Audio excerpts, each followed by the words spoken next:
चना चावल पकाने के लिए एक मीडियम प्याज लेके इसको हमने बारीक काट के तल लेना।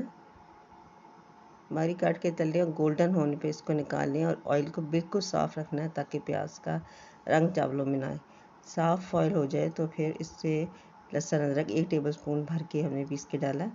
इसमें डालना है, इसको भूनना है।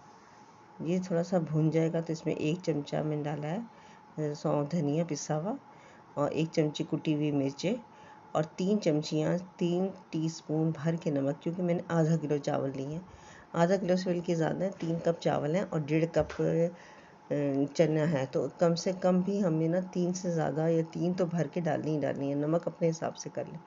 और ये भूनने के बाद इसमें ये डालनी है चने, और चने 1.5 कप हैं। 1.5 कप डाल के इसको दोबारा हमने अच्छी तरह भूनना है। चने डाल के और मज़ीद जो है वो डाल के इसको भूनना है। भूनने बगैर इसमें कुछ नहीं डालना। जब भून जाए फिर इसमें चावल डालने हैं। चावल डाल के और हमने इसमें पानी डालना है, लेकिन पानी बहुत ज़्यादा नहीं डालना क्योंकि 2 दफ़ा दम लगाना है।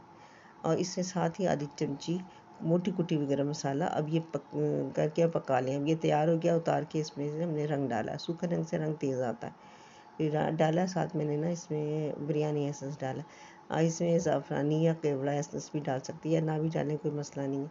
और आधा कप या आधा पाव पिसी वो जो घनी होती है दही, वो डाली है फेंट के, और साथ जो प्याज निकाली थी तली हुई वो, और हरा मसाला, अदरक, मिर्चें और पुदीना डालें और दम दोबारा लगा दें। और दम दोबारा लगाने के बाद उतार लें तो ये इस शक्ल के चावल निकल के आते हैं।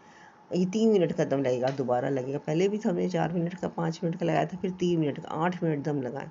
उसके बाद इसको हमने ऊपर नीचे करना है। इसका रंग देखिए और इसकी खुशबू बहुत ज़बरदस्त है। अब इसको डिश आउट कर लें। रंगदार खुशबूदार पुलाव, चना पुलाव तैयार है।